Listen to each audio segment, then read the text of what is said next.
തിരുവനന്തപുരം കഠിനംകുളം മാതിര കൊലപാതകത്തിൽ പ്രതി ജോൺസൺ ഔസേപ്പുമായി പോലീസിന്റെ തെളിവെടുപ്പ്.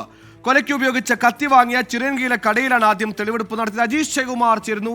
അജീഷ്, ആത്മഹത്യാ ശ്രമത്തിന് പിന്നാലെ ചികിത്സയിലായിരുന്ന ജോൺസൺ ഇന്നലെയാണ് തിരുവനന്തപുരത്ത് എത്തിച്ചത്. കേസിന്റെ തുടർ നടപടികൾ മുന്നോട്ട് പോകുമെന്ന് മനസ്സിലാക്കുന്നു. തെളിവെടുപ്പ് ഇന്ന് തന്നെ പൂർത്തിയാക്കാൻ കഴിയുമോ? കോടതിയിൽ ഹാജരാക്കി റിമാൻഡ് ചെയ്യുമോ? എന്തൊക്കെയാണ് ഇപ്പോഴത്തെ സ്ഥിതിവിശേഷം? തെളിവെടുപ്പ് തുടരുകയാണോ?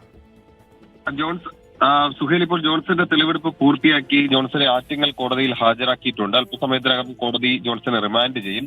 ഇന്ന് രാവിലെയാണ് കോട്ടയം മെഡിക്കൽ കോളേജിൽ ചികിത്സയിലായിരുന്ന ജോൺസനെ തിരുവനന്തപുരത്ത് എത്തിച്ചത്. നാട്ടുകാരുടെ പ്രതിഷേധം ഭയന്ന് ആദ്യം കഠിനംകുളം സ്റ്റേഷനിൽ എത്തിക്കാതെ മംഗലപുരം സ്റ്റേഷനിലാണ് എത്തിച്ചത്. അവിടെ നിന്ന് 8 മണിക്കാണ് കഠിനംകുളത്ത് എത്തിച്ചത്. പിന്നീട് ആറ്റിങ്ങൽ ഡിവൈഎസ്പിയുടെ നേതൃത്വത്തിൽ 1 മണിക്കൂറോളം ചോദ്യം ചെയ്തു. 1 വർഷം മുന്നേ ഇൻസ്റ്റഗ്രാം വഴി ആണ് ആതിരയും ജോൺസണും പരിചയപ്പെടുന്നത്. പിന്നീട് ഇത് പ്രണയബന്ധമായി മാറി. ഭാര്യ പിണങ്ങിപ്പോയതോടെയാണ് ഈ ജോൺസൺ ആതിരയ്ക്കൊപ്പം താമസിക്കാൻ തീരുമാനിച്ചത്. എന്നാൽ കുട്ടിയെ ഉപേക്ഷിച്ച് കൂടെ പോകാൻ ആതിര തയ്യാറായില്ല. പിന്നീട് ജോൺസൺ തന്നെ ഇക്കാര്യം ആതിരയുടെ കുടുംബത്തോട് സംസാരിച്ചു. എന്നാൽ ജോൺസണുമായുള്ള ബന്ധം ഉപേക്ഷിക്കാനായിരുന്നു ആതിരയ്ക്ക് കുടുംബം നൽകിയ നിർദ്ദേശം.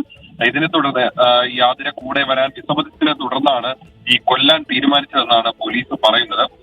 കൊലപാതകത്തിന് 3 ദിവസം മുമ്പ് ജോൺസൺ താമസിച്ചത് ഈ ആതിരയുടെ വീടിന്റെ 3 കിലോമീറ്റർ അപ്പുറത്തുള്ള